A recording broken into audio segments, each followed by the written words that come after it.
अस्सलामुअलैकुम students. Pharmacognosy का हम एलर्जी वाला चैप्टर स्टार्ट किया हुआ था। आज हम देखेंगे कि हमने डायग्नोज ऑफ एलर्जी कैसे करनी है। लास्ट लेक्चर में हमने डिस्कस किया था एलर्जी का मैकेनिज़्म, ठीक है। अब हम देखेंगे कि अगर हमारे पास एक पेशेंट आ गया है, ठीक है, और वो टेस्ट करवाना चाह रहा है एलर्जी का, तो हम डायग्नोसिस ऑफ एलर्जी कौन से 2 टेस्ट के ज़रिए करेंगे, उसका प्रॉपर हम पर्पस पढ़ेंगे और प्रोसीजर पढ़ेंगे और यूजेस और केमिकल्स वगैरह जो कि हम इस्तेमाल करेंगे वो डिस्कस करेंगे। जब हम बात करते हैं डायग्नोसिस ऑफ एलर्जी कि हमने एलर्जी को डायग्नोस करना है, उसकी शनाख्त करनी है, सबसे पहले आ जाता है मेडिकल केस हिस्ट्री। जो मेडिकल केस हिस्ट्री होती है बच्चे, ये बैकबोन होती है मेडिकल डायग्नोसिस की, कि ये रीढ़ की हड्डी के तौर पर समझी जाती है जब भी हमें किसी बीमारी को तशख़ीस करना होता है, क्योंकि यहाँ से ही हमें तमाम तर इन्फॉर्मेशन मिलती है जो हमें हेल्प करती है मुख्तलिफ बीमारियों को तशख़ीस करने में।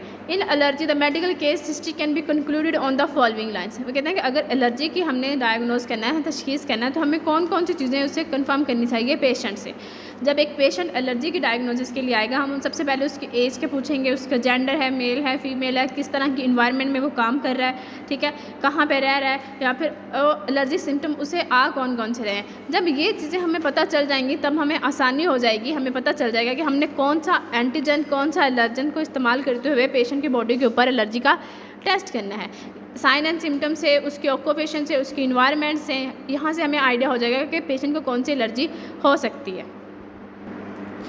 जनरल एग्जामिनेशन के बाद जब हम उसके सारी हिस्ट्री ले लेंगे, उसके बाद हम उसके वाइटल्स चेक करेंगे। Vitals by using the following tool the severity of allergy can be diagnose. कौन कौन से टूल्स हैं, ये कौन कौन से वाइटल्स हैं जो कि हमें हेल्प करेंगे प्रूव करने में कि पेशेंट को कौन सी डिजीज़ है या एलर्जी है। सबसे पहले हम उसका बीपी चेक करेंगे, टेम्परेचर है, उसका ब्रीथिंग रेट है, पल्स है, कार्डिक आउटपुट है और हार्ट रेट है। जाहिर है अगर पेशेंट की बॉडी में कोई ना कोई एलर्जी है या कोई बीमारी है तो उसका जो वाइटल्स हैं वो मेंटेन नहीं रह सकेंगे। बॉडी का जो टेम्परेचर है वो भी हाई हो जाएगा, बुखार रहेगा, उसका पल्स रेट हाई रह सकता है, ब्रीथिंग रेट ज़्यादा हो सकता है, पल्स रेट ज़्यादा हो सकता है, कार्डिक रेट और हार्ट रेट, ठीक है, ये सारे एबनॉर्मल्स हो जाएंगे जब भी पेशेंट की बॉडी में कोई ना कोई एलर्जी या फिर बीमारी मौजूद है। तो इसीलिए हम यहाँ पे वाइटल साइंस देंगे ताकि हमें हेल्प मिल सके डायग्नोस करने में कि इसको कौन सी एलर्जी हो सकती है। जब बात करते हैं हम एलर्जी टेस्टिंग की, तो यहाँ पे आ जाता है कि जो हमारा पेशेंट है वो कितना रिस्पॉन्ड कर रहा है जब हम उसकी बॉडी के अंदर एलर्जन ऐड कर रहे हैं। एलर्जन कौन से हो सकते हैं, फूड के भी हो सकते हैं, मेडिकेशंस के भी हो सकते हैं, मोल्स हो सकती हैं, ठीक है। अब अगर उसने रिस्पॉन्ड किया तो हम कहेंगे कि ये पेशेंट एलर्जी पॉजिटिव है, ठीक है। स्पेसिफिक एंटीजन्स के खिलाफ अगर उसकी बॉडी ने रिएक्ट किया तो हम कहेंगे ठीक है, इस बंदे को इस चीज़ से एलर्जी हो सकती है। 2 तरह के हम टेस्ट यूज़ करते हैं, एक है स्किन टेस्ट, दूसरा है ब्लड टेस्ट। स्किन टेस्ट में मज़ीद 3 टाइप्स आ जाती हैं। सबसे पहला है स्क्रैच टेस्ट या स्किन प्रिक टेस्ट जिसको कहते हैं, दूसरा है पैच टेस्ट और तीसरा हमारे पास है इंट्राडर्मल टेस्ट।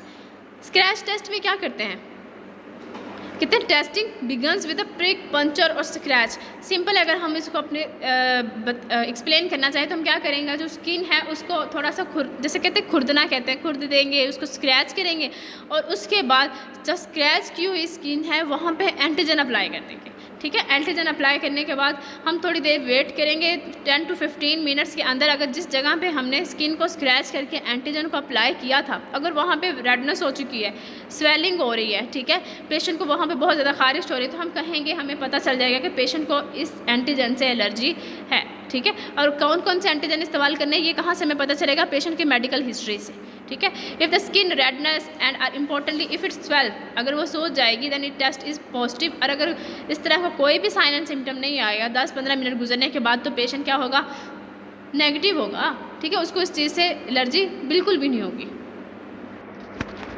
यहाँ पे जो पिक्चर हमें शो की हुई है बुक पे, वहाँ पे हमें बताया भी हुआ है कि उसके जो पेशेंट है उसके बाजू के ऊपर उसने स्किन एलर्जी टेस्ट किए हैं और मुख्तलिफ़ किस्म के एंटीजन अप्लाई कर दिए हैं। हिस्टामिन भी था, फिदर भी था, कैट था, डॉग, हॉर्स। अब ये ऐसे नहीं कैट या डॉग, उनसे निकलने वाली जो ऐसी चीज़ें जो कि एलर्जी करवा सकती है, जैसे उनके हेयर्स हैं, उनकी डेंडर है, ठीक है, हॉर्स है या फिर शेप वुड है। अब ये मुख्तलिफ़ किस्म के एंटीजन्स हैं, तो डॉक्टर ने क्या किया, उसको स्किन के ऊपर अप्लाई करके कुछ देर के बाद चेक किया है कि आया पेशेंट को इस चीज़ से एलर्जी थी या नहीं, ठीक है। अब ये कैसे पता चलेगा कि एलर्जी थी या नहीं, अगर साइन एंड सिम्टम, अगर वो वाली जगह जो रेड हो जाएगी वहाँ खारिश होगी या फिर स्वेल कर जाएंगे, ठीक है। इसके बाद हमारे पास जो सेकंड टेस्ट आ जाता है वो है पैच टेस्ट, जिसको कॉन्टैक्ट एलर्जी टेस्टिंग भी कहते हैं। कॉन्टैक्ट एलर्जी की जब स्किन के साथ जो एलर्जन है वो कॉन्टैक्ट में आ जाए, ठीक है, इसमें हम क्या करेंगे, स्मॉल पैचेस इस्तेमाल करते हैं। जैसे हमने वो पैच देखा हुआ सनी प्लास्ट वाला, ठीक है, उस तरह के पैचेस होते हैं और उनके ऊपर रेडीमेड एलर्जेंस मिलते हैं हमें, ठीक है। हम चेक करना होगा अगर कि पेशेंट को स्पेसिफिक एलर्जन से एलर्जी है या नहीं, तो उस पैच को स्किन के ऊपर अप्लाई करके कुछ टाइम के बाद हमने साइन एंड सिम्टम को मॉनिटर करना है। अगर वो जगह रेड है, स्वेल है, ठीक है, उसके ऊपर खारिश बहुत ज़्यादा हो रही है, तो हम कहेंगे कि ये पेशेंट एलर्जी पॉजिटिव है। वो जो पट्टी होगी बच्चे, उसके अंदर एंटीजन या फिर जो एलर्जन है वो रेडीमेड हमें मिल जाएगा लगा लगाया, ठीक है। यहाँ पे पिक्चर में हमें शो भी किया गया है कि किस तरह का जो पैच है वो हमने इस्तेमाल करना है। अक्सर इस तरह के पैचेस हम वो एक्नी पैचेस के लिए, जो मुँह के ऊपर दाने निकलते हैं ना, तो उनको ख़त्म करने के लिए भी इस्तेमाल करते हैं, लेकिन वो एलर्जी वाले नहीं होते, वो सिर्फ एक्नी को ख़त्म करने के लिए होंगे, ठीक है। तीसरे नंबर पे जो टेस्ट आ जाता है वो है इंट्राडर्मल टेस्ट। अब जो हमारी स्किन है इसकी 3 लेयर्स हैं, ठीक है, एपिडर्मस है, डर्मस है और इंट्राडर्मस है, 3 लेयर्स थी हमारे पास, एपिडर्मस, डर्मस और हाइपोडर्मस। यहाँ पे हमने क्या करना है वो कहते हैं capture the allergen and prepare solution in fat soluble solvent, के जो इंजेक्शन बनाना है, जो कि स्किन के अंदर हमने लगाना है, वो कैसे बनाएंगे कि जो भी एलर्जन होगा उसको मिक्स करेंगे ऐसे फैट सॉल्युबल सॉल्वेंट के अंदर, जो कि ईथर, एसीटोन, अल्कोहल भी हो सकते हैं, ठीक है। अब चूँकि वो केमिकली इनर्ट है और कंपैटिबल है एलर्जन के साथ, इसलिए हमने ये वाला सॉल्वेंट इस्तेमाल कर लिया।